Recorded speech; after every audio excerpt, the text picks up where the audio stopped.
they don't know what to do, so they sometimes just choose not to do anything after there's usually been a big struggle, and it's like they need the other person to come to them. De-escalation, communication skills, and even teaching them, hey, it's okay to get comfort. So when, if he was upset, he might hear, you're fine, don't make it a big deal, those sorts of things. So he learned two things at once. I want comfort, but asking for it might not go well. They don't know how to say it, and if no one else around them knows how to say, hey, is this what you're going through? They just think they're crazy.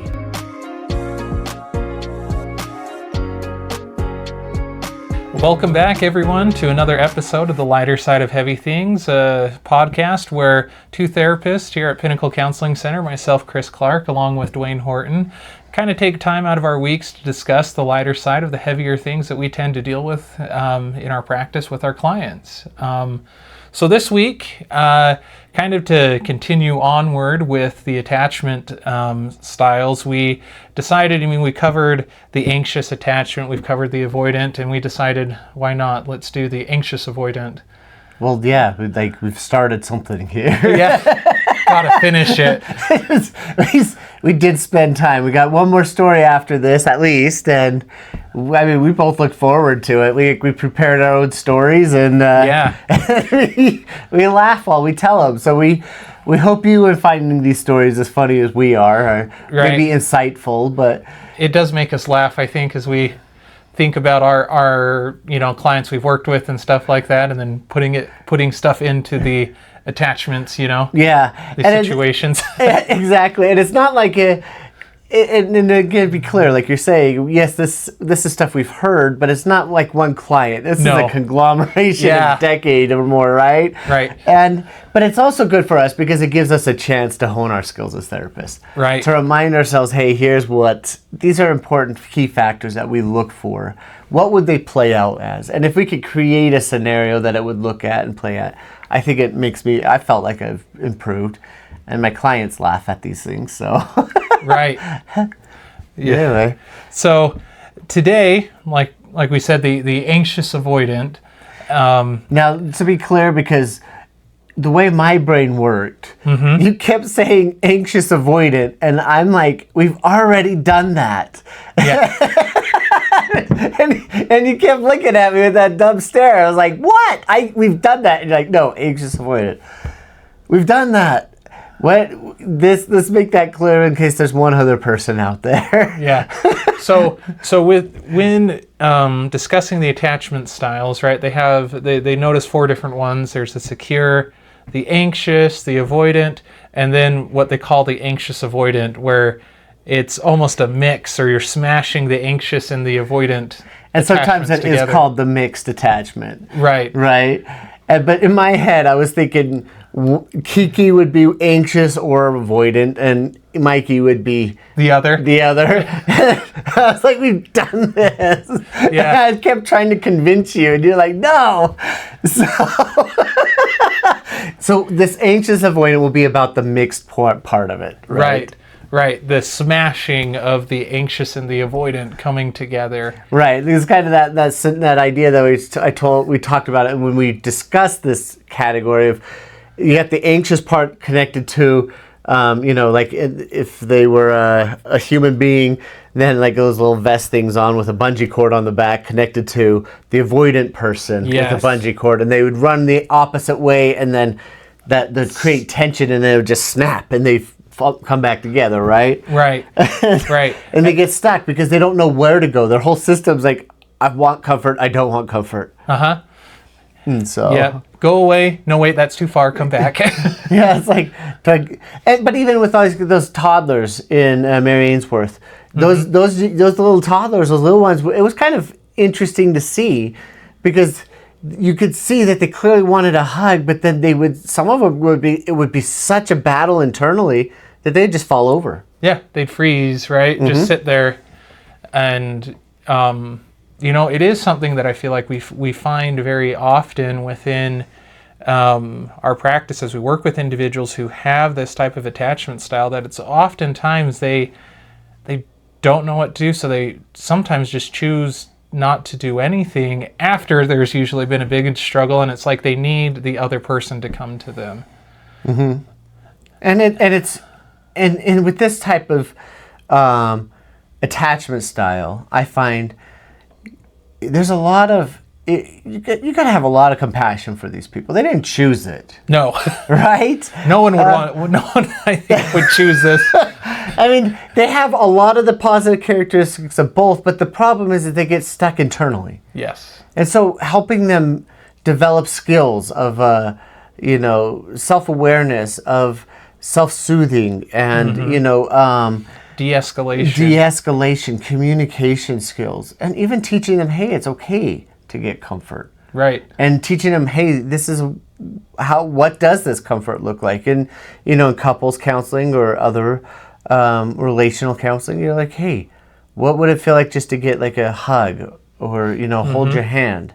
Learning that process is a little bit of the de-escalating phase of that. But it is really hard because you want to literally go in two opposite directions at once. Yes.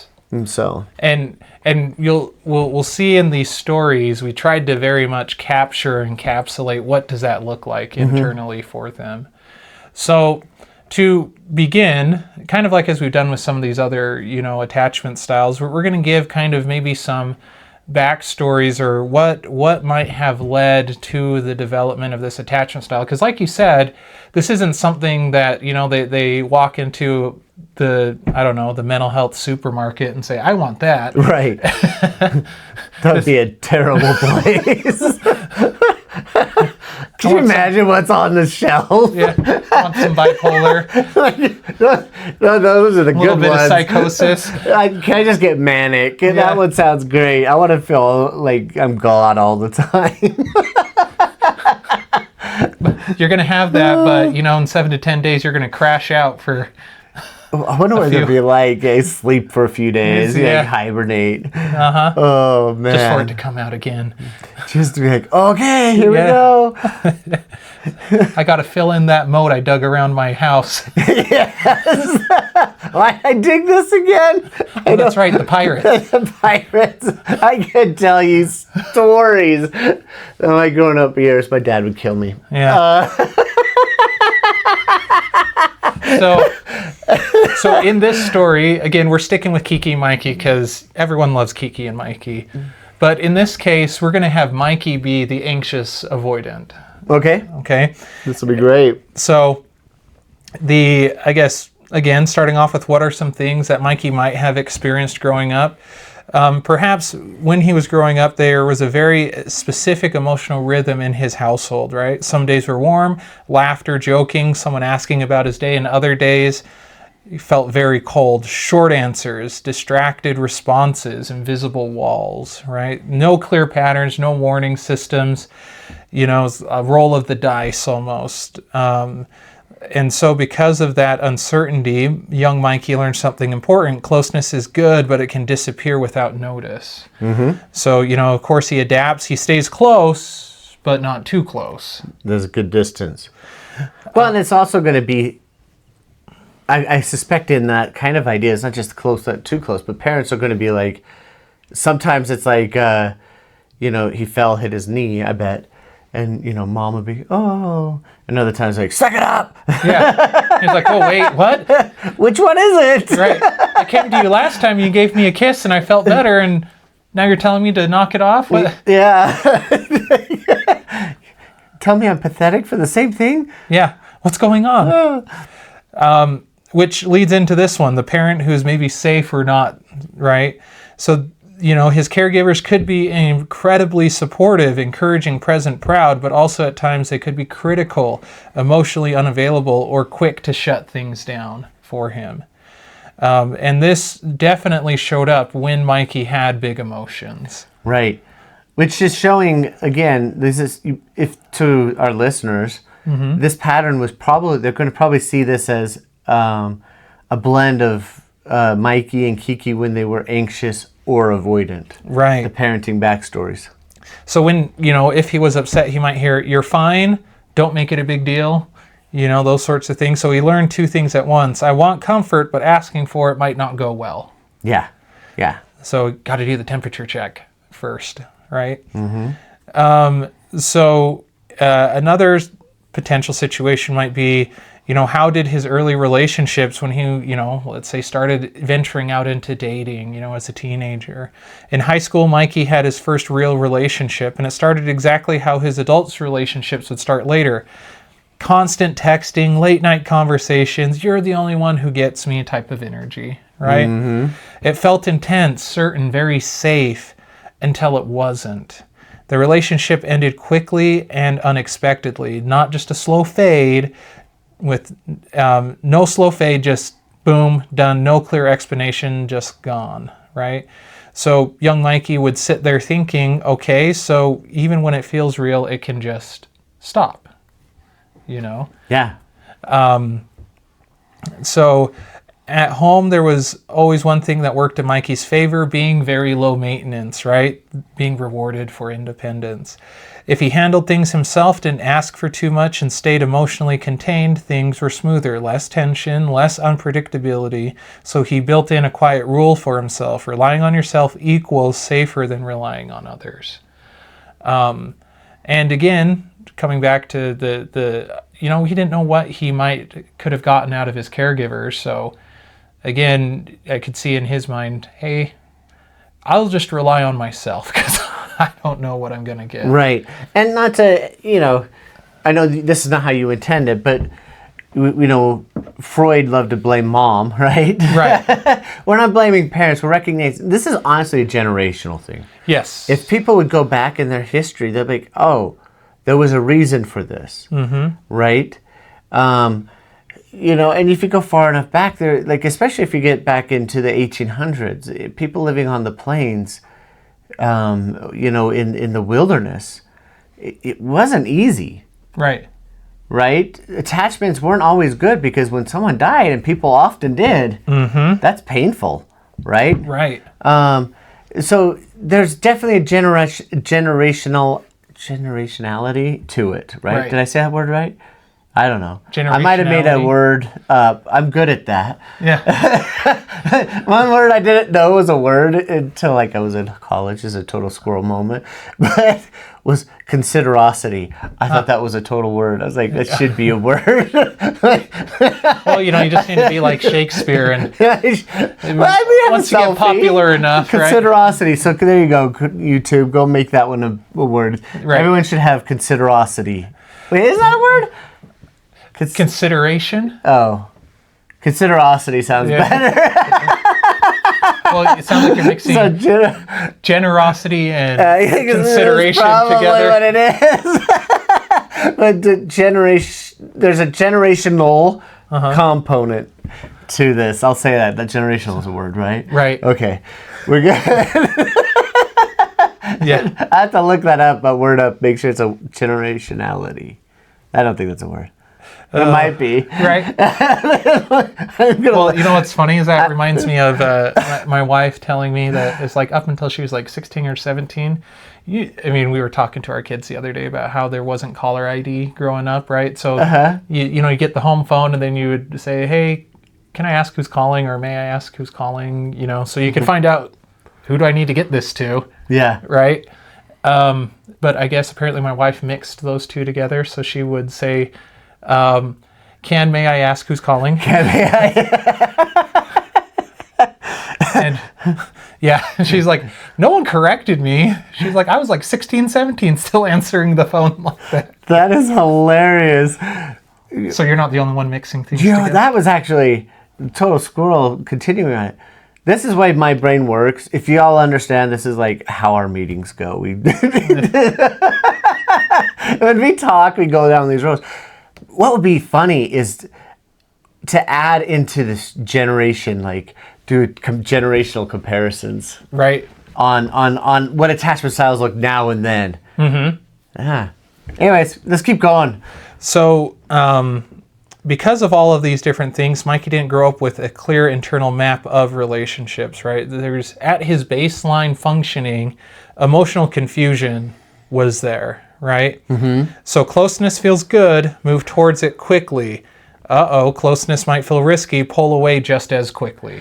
But what's also interesting in that is it's very important to highlight that this is not always just a parenting problem. Like I said, that's why I wanted to highlight generally. Like sometimes with like especially toddlers, you'd see it. Kids would want a hug, you go give them a hug, but then they're like, wait a second. Yeah. And then they start flopping around. You're like, what do you want? Yeah, what's going on? As a parent, you're like, what's wrong with you? Did I break you?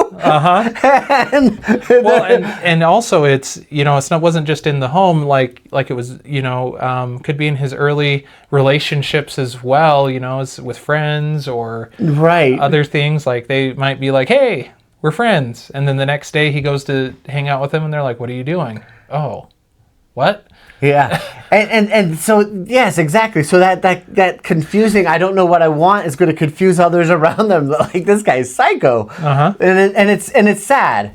But it's not all bad either. We'll talk about the good later. But what is important is because of this, because there wasn't someone perhaps there to maybe sit with him and help him kind of label or process those shifts, it just always felt like something's off. Not I'm overwhelmed or I'm afraid or I'm getting triggered. It's that's good insight. Just off. Right? That's really good because you're absolutely right. Because they don't know how to say it, and if no one else around them knows how to say, "Hey, is this what you're going through?" They just think they're crazy. Yeah, and so they withdraw. No, that's actually great. I didn't even think about that aspect of it, but it totally makes logical sense, which makes up probably a higher susceptibility to both depression and anxiety. Right. Well, I mean, anxiety is already part of the thing, but depression, because they're more likely to isolate. Right, because it's very internal. Right. BPD. Yeah. This is borderline personality disorder. Up and down with the friends. Yeah. Yeah, this is good. I should listen to these more often. So, how does this show up in relationships? So when others say, I feel really comfortable with you, Mikey's system lights up in two directions at the same time. Part of him, yes, this is what I want. The other part, this is how it starts. Don't get too close, right? Which they probably mean they have a lot of friends groups. Right. Not one friend group, like 16. And they could be chameleons. Oh, good word for it. Yeah, chameleons. Right. When he pulls away, it's not just a strategy. This is a reflex. When he comes back, it's not manipulation. It's just a fear of loss. Yeah. Right? And when others ask what's going on with you, Mikey's honest answer would be, I have no idea. But he doesn't yet see the pattern. He wouldn't say, I have no idea. I mean, he would, but he'd be like, what's wrong with you? Right. This is normal. Right. But if we were to be able to encapsulate the feeling, right, if he were to honestly be able to say, I have no idea what's going on. And the Bill Cosby, I don't know. No, yeah. So because he doesn't see the pattern, he just feels like things get intense, then uncomfortable, and then confusing. Right? And if you zoom out, Mikey systems learned people can be both safe and unsafe. Closeness is desirable but unpredictable. Emotional needs may not be met consistently, and independence protects you from disappointment. So now as an adult, when his brain is trying to solve an impossible equation. Get close, but don't get hurt. But don't be alone, but don't lose control. And what's interesting is another layer of this that to consider for our audience is that you just went through the teenage years, right? Yeah. Normal teenagers is like right? For everyone. Like, we're entering that with our kids. We're like, whoa, hold on. Where's the safety latches to keep us holding on to it? And we're sitting there hearing the click, click, click, click, click, click, click, click, click as we're going up. That sudden pause right before the dropping. It's fun. We have amazing kids. We really do. But they're hormones. And so, honestly, I wonder, because there are hormonal changes, shifts that happen within that time period. I wonder if females, do you know of any research that with this attachment style, if like during the menstrual cycle, if there's like a period where it's like, I shouldn't use the word period in that, like a point, where maybe there's like, you see a heightened one or the other, like push away, pull back. I wonder if that's an individual thing. I don't know. That would be very interesting. I do know that from a little bit of what they had mentioned when talking about some of these attachments, within psychology, that anxiety is more predominant within women, so it would make logical sense that the anxious attachment would be perhaps more female. The men are often conditioned to be independent, or that's a trait that's sought after, and so of course there's the reason why they're more perhaps avoidant. Which would actually be interesting to see if there's a male-female difference. I don't have my phone. Yeah. This will be later. So we'll put a note in there. Right. So as a result, what others experience with Mikey, warmth leads to distance, closeness leads to withdrawal, reassurance will lead to defensiveness. And if Mikey was ever able to put these feelings to words, he would say, it's not that I don't want connection, it's that I don't trust what happens once I have it. Mm-hmm. And it's also, I totally could see that. And it could also be like, depending on the moon, because it might be, I just don't want that. Uh-huh. Right? I don't know why, but the thought of you touching me makes my skin crawl. Yeah. So with all that in mind, here's kind of the story then with Mikey with this attachment style being present, okay? So Mikey knew two things with absolute certainty. Number one, Kiki was amazing. And number two, this is probably going to end in some sort of emotional disaster. He just wasn't sure which version of himself would ruin it first. As it started as these things often do, with enthusiasm. On their third date, Mikey leaned across the table and said, we should totally go to Italy together. Kiki sat there and just blinked and said, we've just met. On the third date.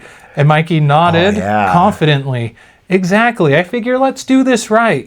Pasta, Mediterranean sun, exploring Rome on a moped, just like in the movies. Exploring Rome on a moped? Is that in the movies? I'm not very movie cultured, but that's funny. So I want that analogy. What do we explore Nephi on? A four-wheeler. Yeah. For the next week, Mikey operated at full romantic grand gesture mode. Good morning texts, good night texts, and memes curated with alarming precision. A Spotify playlist, songs that remind me of you. This sounds like love bombing. Uh-huh. And for people who understand, this is not manipulation. No. This is not at all.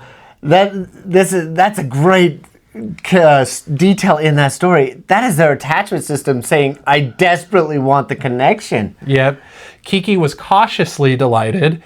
Wow, this is intense, but also nice. Mikey smiled. I just really like you. Which was true. Deeply, overwhelmingly true. Then one evening, Kiki said something dangerous. They were walking home when she casually leaned over and said, I really feel comfortable with you. And Mikey's soul briefly exited his body. She could have said, I got a gun, and it wouldn't have scared him at all. Yeah. Those words were death. Yep. Externally, yeah, me too. Internally, comfortable already. This is escalation. We're entering emotional territory. Yeah, exactly. That was like death himself coming and whispering in his ear right there. Right. That night, Mikey lay in his bed staring at the ceiling while his brain launched into a presentation titled, Why This Will Inevitably Go Wrong. The first slide, you're getting too attached. Second slide, what if she leaves? Third slide, what if she doesn't leave and now you're emotionally trapped forever?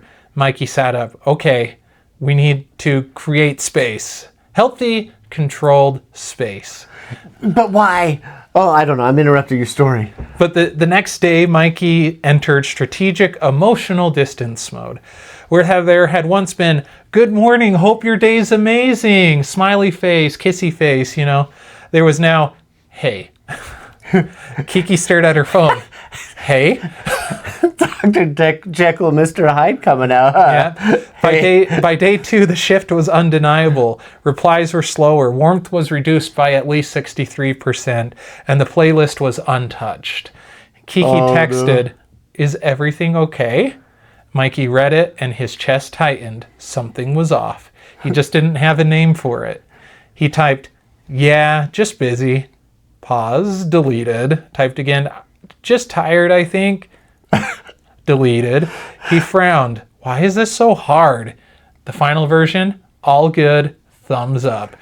Sent. That evening, Kiki called. Mikey hesitated and then answered, Hey, she said gently. You kind of been distant. Did something change?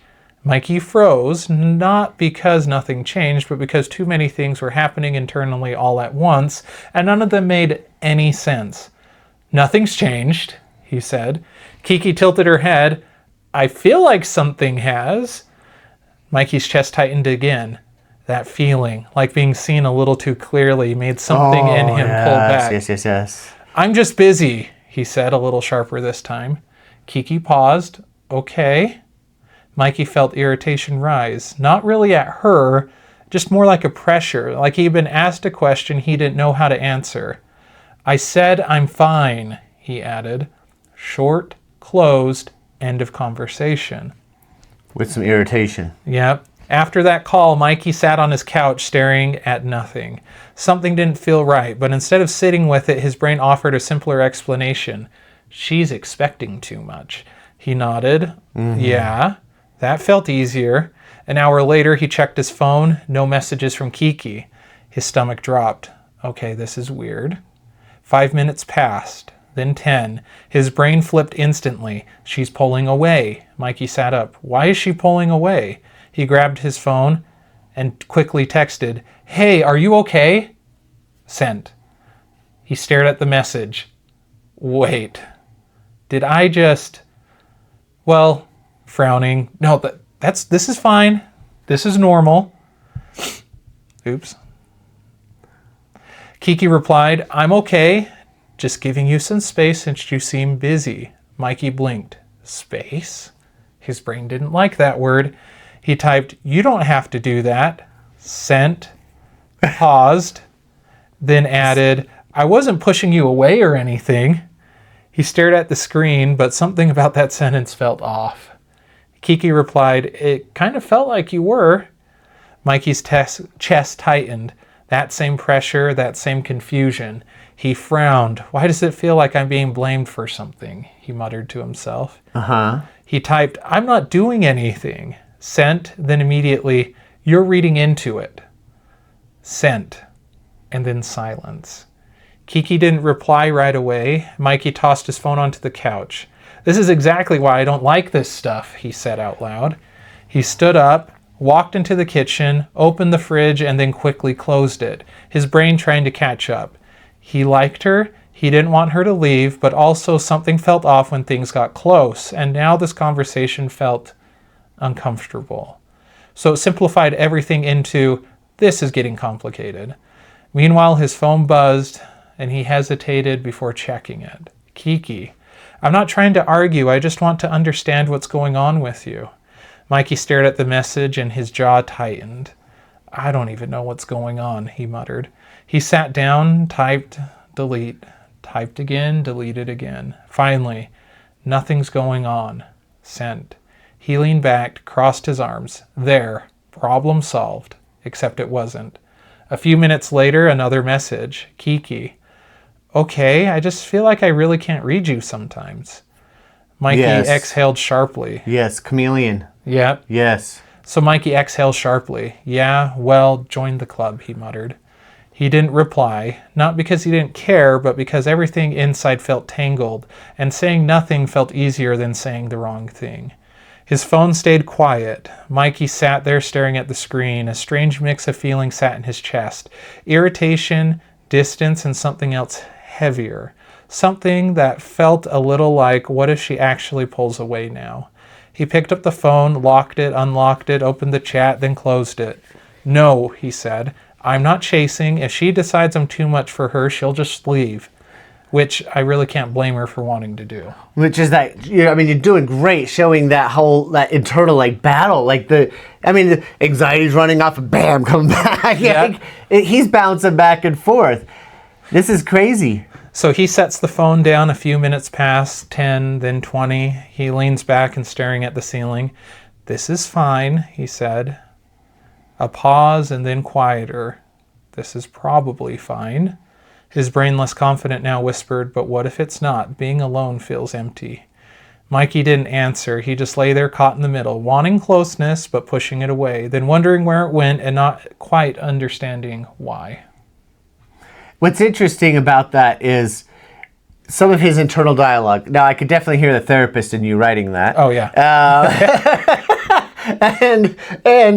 But the interesting thing about it to me with him specifically is he may not even know really what's going on, but it's more importantly it's second nature to him. It's all he's ever known, his whole life, right? So this is normal to him. Yep. And so when someone's pointing out at him, it's like, no, he's going to say defensively, I'm not wrong, you're wrong. Yeah. Right? And it's going to spark that irritation, which is also why that idea of, having a whole bunch of friend groups makes it easier. Yep. Because if I'm mad at one, well, let's go to this one. Group B is great. Yep, until things calm down with the other one, because that's where the avoidant now comes in, right? Until they quit being less dramatic and blowing things out, of proportion. And in this case, it's like he truly... The reason why I want to point that love bombing out is... Yes, I know that there are people who use it as a manipulation tool. That is not a point of contention here. But not everybody who love bombs is using it as a point of manipulation. Right.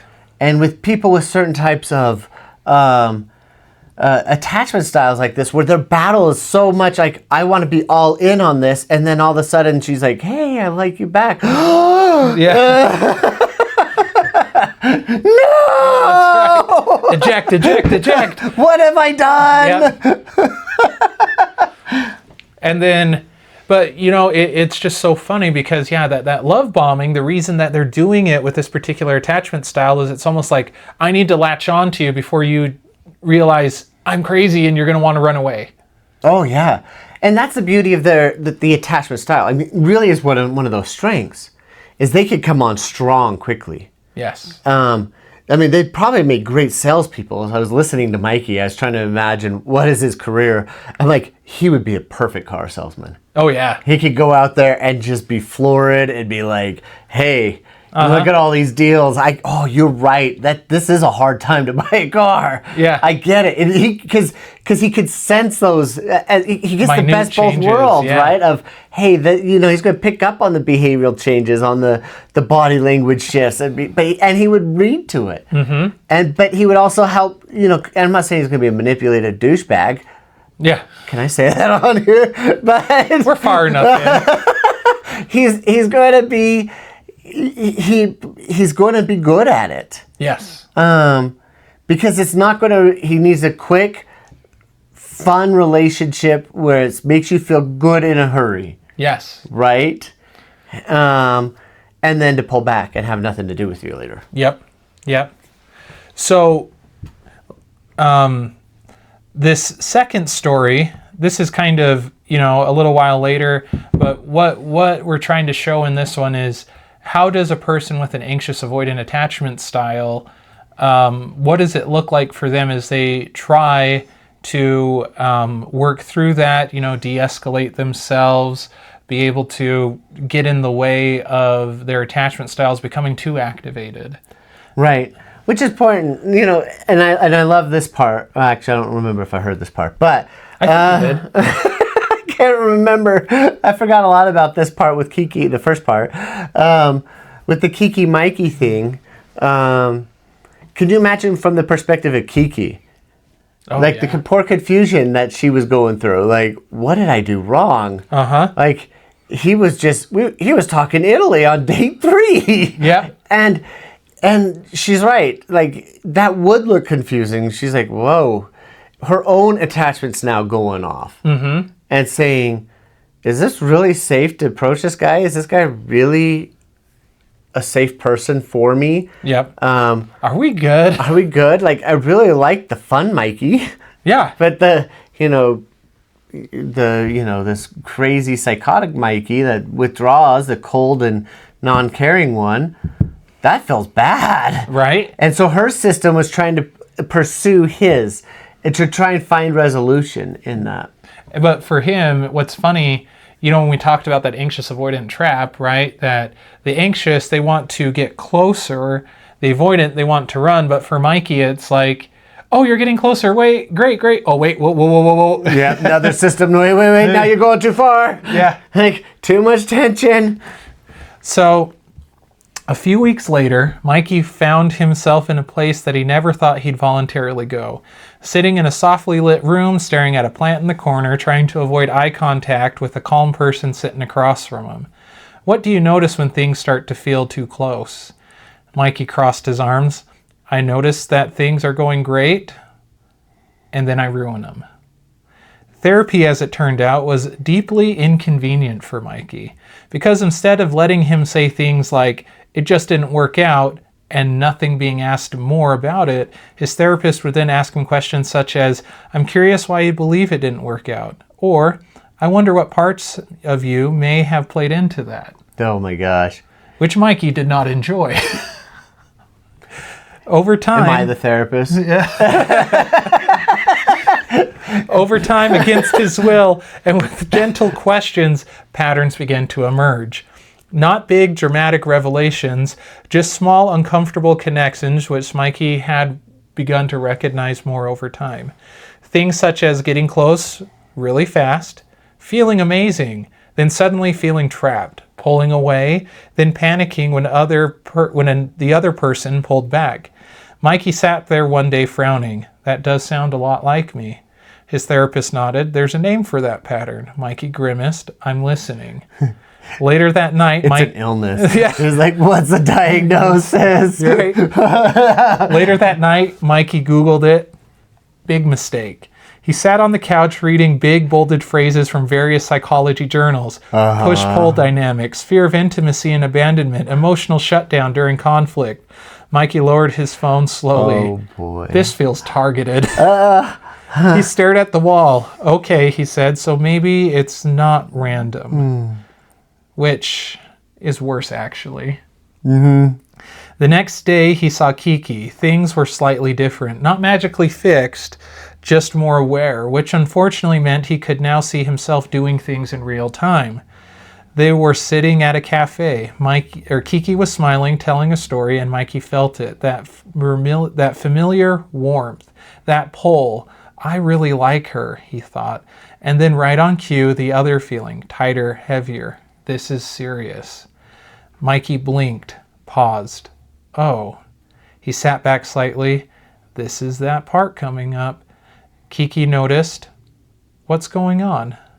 Mikey hesitated. Every instinct in his body said, say nothing, act normal, slowly disappear, this can be handled later. Instead, he did something unnatural. I think I just had a moment, he said.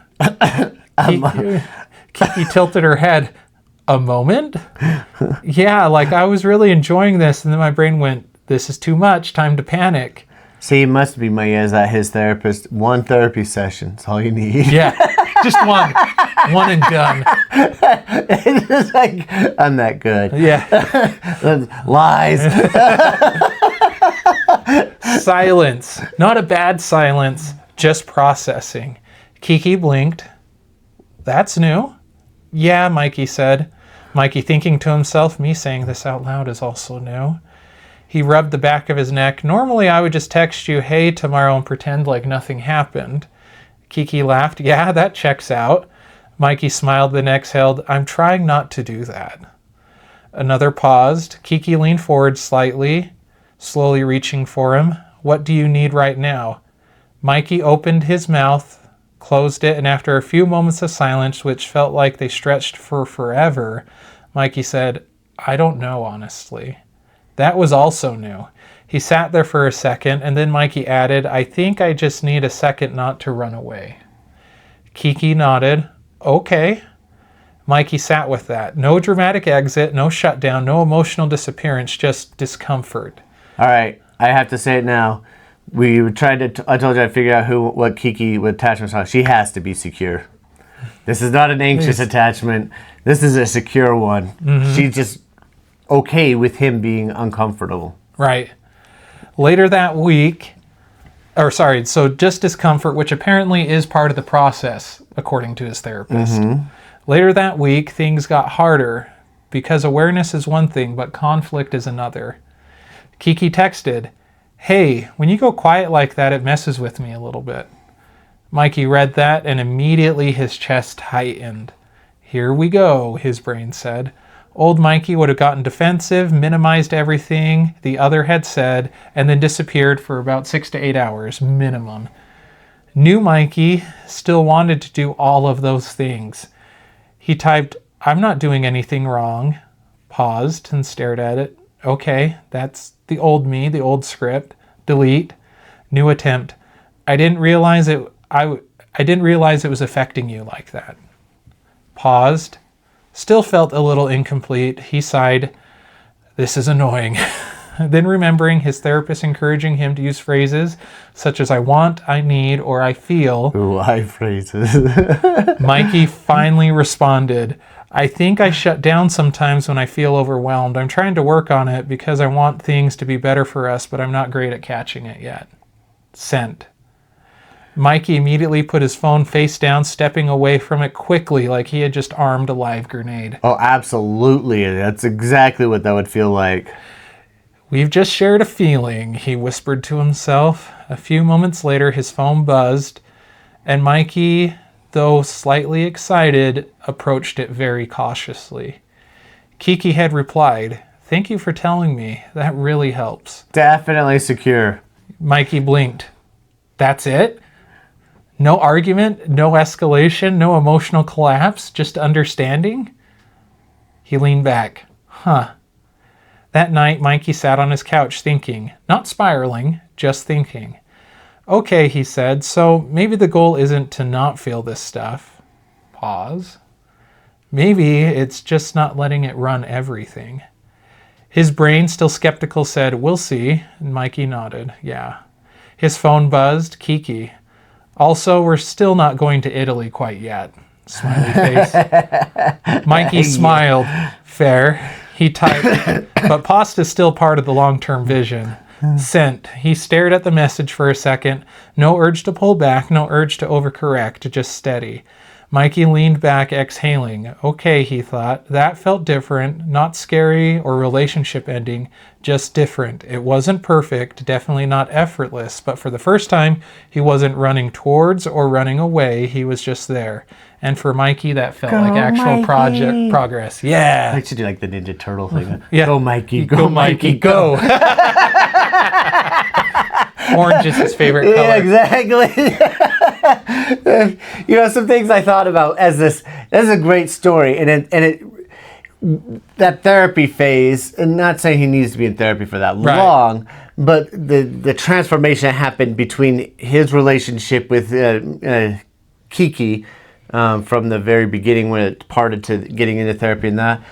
We had to condense it, right? You had to condense that. That could be years worth, right? Mm-hmm. And for all you women out there that might start, romanticizing about Mikey here, we got to make this clear. Men will not share like that quickly. No. And while Mikey can do it in a story, and in a good, secure relationship as over time, if they kept doing that over time and they built that trust, if Kiki was willing to be okay with some of those, with intricacies the push-pull dynamics, of that attachment, they really could develop a wonderful relationship that sounded just like that. Yes. What that story didn't take into is like, say they got into a fight over dishes, right? Who didn't do the dishes? Once you get that heat of that added layer of anger, irritation, compound that with other life events such as work, kids, schedules, it gets more complex. Yeah, things that have happened in the past, perhaps. Right. All those things will come up. And so he could get to that point and think through it eventually, but sometimes those other things need to settle down first. Oh, yeah. Yeah, and it's important to understand that we as therapists, when we work with these individuals, they begin to show that emotional closeness or ability to connect first with us, and then it takes a while before they are able to actually express that to their loved ones. And it's not on the fault of the loved ones at all. Right. Part of it is because, when you think about it within therapy, it's a very closed environment, very sterile, safe sort of a situation for them where they can explore and try some of those new things. But it's like once we get out into the real world, man, there are so many other variables perhaps at play. And for them, it's easy to be able to fall back into what feels safe or what feels normal. But if they're willing to stick with it, we do eventually get to a point where they start to show those things in relationships. For sure. I agree 100% with that. But it's also, therapy plays well to their style, especially its anxious-avoidant push-pull attachment style, right? Because we're bound by law. We can't say what we're told, within a few exceptions, right? But they also they recognize that they could push us away anytime. Uh-huh. We're meaningless in their world, essentially. Right. Until we're not. And you see too quickly. But yeah, no, you're very much right. But I think the other thing that's helpful for them is that within therapy, there's they get to be the ones to have a lot of control within the relationship that exists there. Mm-hmm. Right? Like they get to set the appointments, they get to set when they talk, that sort of stuff. We do push them, into some of that uncomfortableness, but there's still there is so much control that they are able to have, which allows them to, feel safe. Right. And that's what to me, thinking through it, Mikey, I was like, what would I do? A lot of what we would do is mindfulness, right? Because that's what he's doing there when he's like thinking, what's wrong with me? I don't know what I want. He's truly at an I don't know. Now, I don't knows are really uncomfortable, and mindfulness is going to be even more uncomfortable because you're laying on it. Now you're like, hey, that's my center of my attention. But, we got to notice this. But what's interesting and awesome to me is that male or female, once they start to be like, oh, that's what it is, then it becomes part of their awareness. And then they could say very accurately, like it's told in the story, hey, this is what's bugging me, right? Yeah.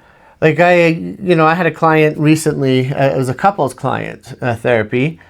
We jumped right in. The first session we talked a little bit about attachment because they came in heated, right? And it's pretty common in couples, I feel like. They come in real heated and you're like, oh, hey, what's going on? You notice this push-pull here going on, right? And the second week they came in, I gave them an assignment. Basically, I recognized what their attachment styles were, and I played to their attachment styles. I said, hey, just take this break here. You want to run? That's fine, run. Go and just say, hey, I'll be right back. And you're a little more anxious, Actually, this happened several times this last week, thinking about it. I had another one that just popped in my head. I said the same thing to. If that person needs to run, just say, okay, go run. But it's not on me. That's a you thing. You're doing it because you're not abandoning me. Right. And my goodness, like next week they came back in and they thought I was, the Wizard of Oz, right? They're like, wow, you are so smart. I'm like, nah, I just understand what's going on with your system. Right.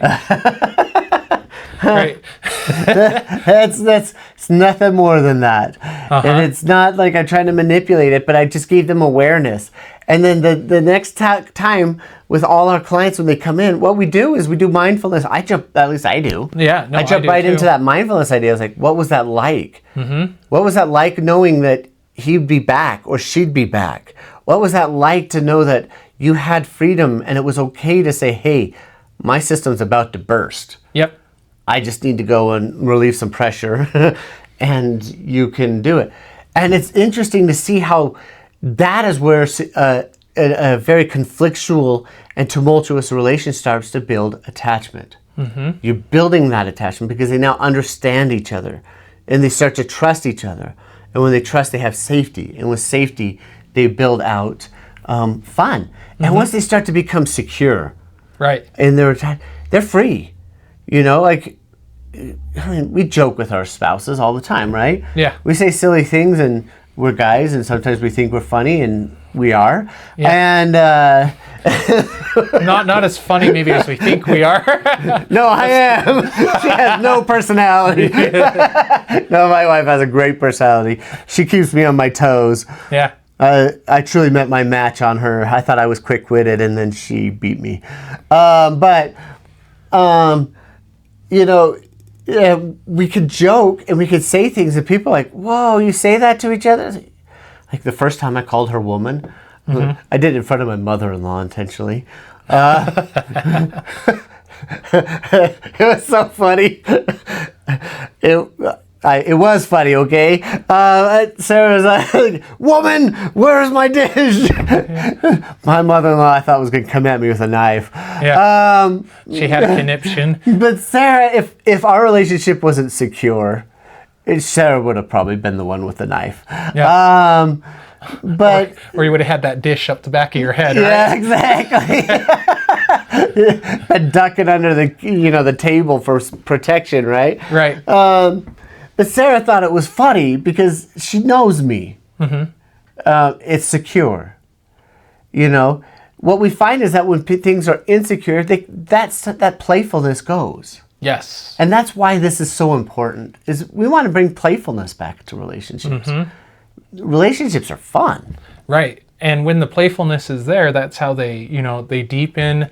Stress becomes not so stressful. Right? Like there's been couples I've worked with where there will be inordinate amount of stresses, but they will be in such a good spot that they're handling it very well. Yes. And you can get there, and it is possible. It's not just a fairy tale dream. Yeah. Yes. Even though Mikey sounds pretty awesome. Yeah. Go Mikey, go Mikey, go. But we hope this is helpful to you. Yeah. Yeah, and we'll continue on with some of this the attachment stuff. I think we have another one kind of planned regarding this, but anyways, we appreciate you guys joining us for another episode of The Lighter Side of Heavy Things, and we hope to see you guys next time. And remember to follow us on Instagram, Yes. Facebook, and subscribe on YouTube, right? That's right. I'm learning this technology. I grew up with it. I shouldn't be this way. But welcome. Thank you, everyone. And keep following us. We're having a great time. Yep. We'll see you guys later.